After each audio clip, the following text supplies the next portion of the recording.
Shalom, Bapak Ibu Saudaraku sekalian, kita bersyukur karena hari ini kita bisa berjumpa kembali. Dan di dalam perenungan kita pada hari ini, kita bersyukur karena Tuhan berikan saudara dan saya dalam keadaan sehat. Nah, hari ini saya akan mengajak kita merenungkan firman Tuhan yang terambil dari Pengkhotbah pasal yang ketiga ayat 1 sampai dengan ayat yang ke-15. Pengkhotbah pasal yang ketiga ayat 1 sampai dengan ayat yang ke-15. Saya hanya akan membaca beberapa ayat saja dari kebenaran firman Tuhan ini. Namun saya akan mengajak kita merenungkannya secara keseluruhan. Pengkhotbah pasal 3 ayat 1 sampai dengan ayat yang ke-4. Untuk segala sesuatu ada masanya. Untuk apapun di bawah langit ada waktunya. Ada waktu untuk lahir, ada waktu untuk meninggal. Ada waktu untuk menanam, ada waktu untuk mencabut yang ditanam. Ada waktu untuk membunuh, ada waktu untuk menyembuhkan. Ada waktu untuk merombak, ada waktu untuk membangun. Ada waktu untuk menangis, ada waktu untuk tertawa, ada waktu untuk meratap, ada waktu untuk menari. Ada waktu untuk membuang batu, ada waktu untuk mengumpulkan batu, ada waktu untuk memeluk, ada waktu untuk menahan diri dari memeluk. Nah, saudaraku yang saya kasih dalam Tuhan Yesus, pada hari ini saya mengajak kita merenungkan firman Tuhan dengan satu topik kita. Segala sesuatu ada waktunya. Artinya untuk segala sesuatu ada waktunya. Saudara berbicara waktu. Setiap kita memiliki waktu yang sama. Semua orang, baik besar, kecil, tua, muda, dan semua orang itu memiliki space waktu yang sama. Kita mengenal yang kita sebut 24 jam. Dalam sehari kita tahu bahwa itulah waktu yang Tuhan berikan setiap hari. Dan ini kita lalui dari hari ke hari sampai hari ini. Nah, waktu yang sama ini meskipun sama bagi semua orang waktu yang diberikan oleh Tuhan, terkadang yang membuat perbedaannya adalah bagaimana seseorang itu menyikapi waktu itu. Bagaimana seseorang itu meresponi, sehingga bagaimana ia bisa memanfaatkan waktunya. Ini yang membuat perbedaan dari waktu-waktu yang kita lalui, atau waktu-waktu yang saudara dan saya lalui dalam hidup ini. Saudara bicara soal waktu, yang membedakannya bisa juga karena situasi. Contoh, kalau ada orang yang menunggu, entah menunggu janji dengan sahabat, menunggu kedatangan seseorang, maka bagi orang yang menunggu, waktu baginya terasa begitu lama.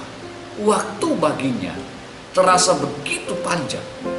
Sehingga ketika ia menunggu, akan memunculkan dalam perasaannya perasaan jenuh, dan mungkin dia bisa saja menggerutu karena terasa begitu lama kalau seseorang sedang menunggu sesuatu. Nah, bagi orang yang menderita, dia ada persoalan, dia menderita karena penyakit mungkin atau hal-hal lain, yang intinya dia sedang dalam penderitaan, maka baginya pun waktu itu terasa panjang. Satu hari mungkin dia lalui begitu lama, terasa begitu panjang, karena ia sedang menderita, karena ia sedang ada persoalan hidup, sehingga waktu itu terasa begitu lama dan panjang baginya.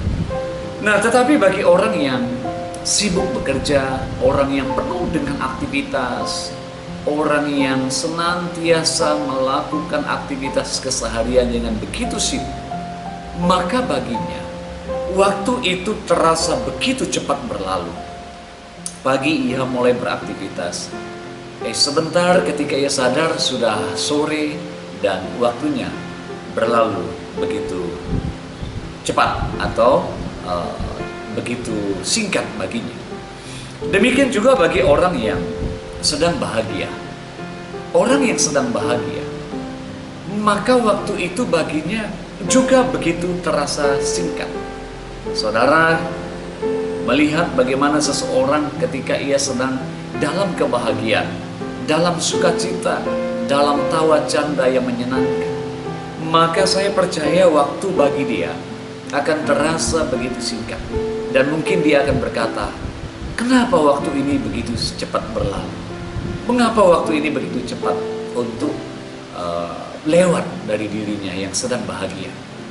Nah saudara, bicara soal waktu ini, Pengkhotbah pasal yang ketiga ayat 1-15 menjelaskan bahwa segala sesuatu di bawah matahari, apapun yang ada di bawah matahari ini, maka untuknya atau baginya ada waktu yang Tuhan berikan. Atau dalam segala keadaan hidup ini ada waktunya. Sehingga di dalam pengkhotbah ini tadi berkata, ada waktu untuk lahir, ada waktu untuk mati, ada waktu untuk menanam, ada waktu untuk mencabut apa yang ditanam, ada waktu untuk menangis, ada waktu untuk tertawa, ada waktu untuk memeluk, ada waktu untuk menahan diri dari memeluk, dan seterusnya.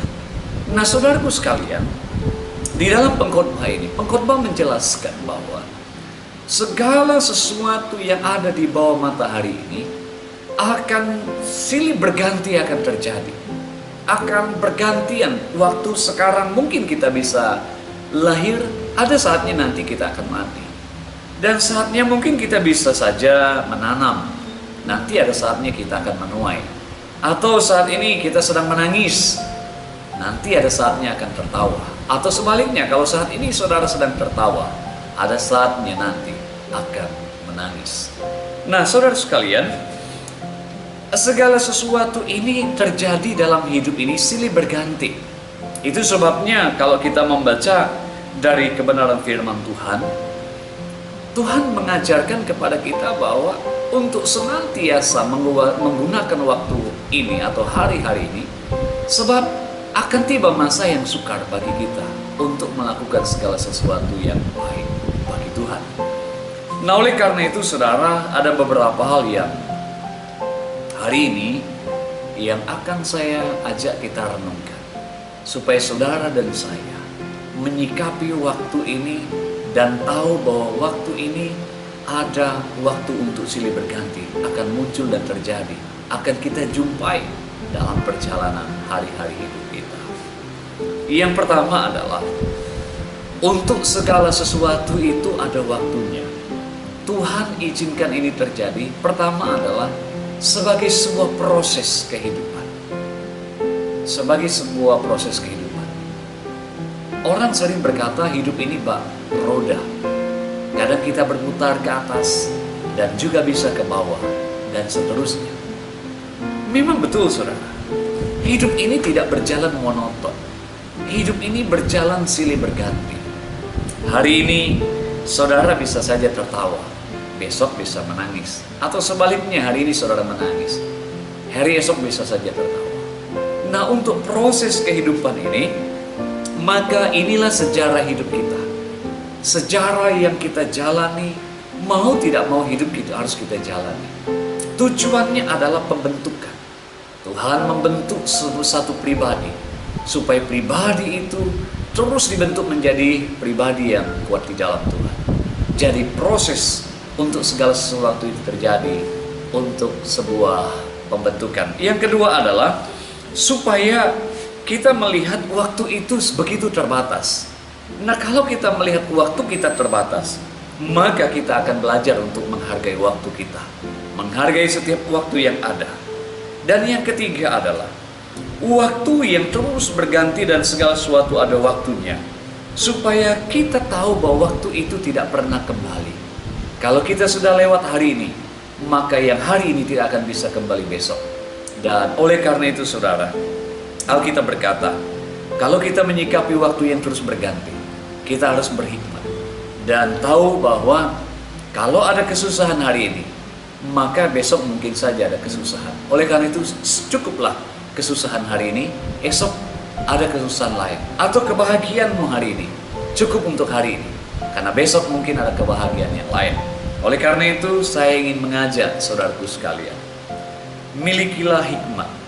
Dan kita membutuhkan hikmat untuk menyelami maksud Tuhan. Sebab di dalam ayat yang ke-11 berkata, Ia membuat segala sesuatu indah pada waktunya. Bahkan Ia memberikan kekekalan dalam hati mereka. Tetapi manusia tidak dapat menyelami pekerjaan yang dilakukan Allah dari awal sampai akhir. Oleh karena itu, milikilah hikmat Tuhan, supaya kita bisa memanage waktu dengan baik, supaya kita bisa mempelajari waktu kita dengan baik. Untuk segala sesuatu ada waktunya. Haleluya, Tuhan berkati.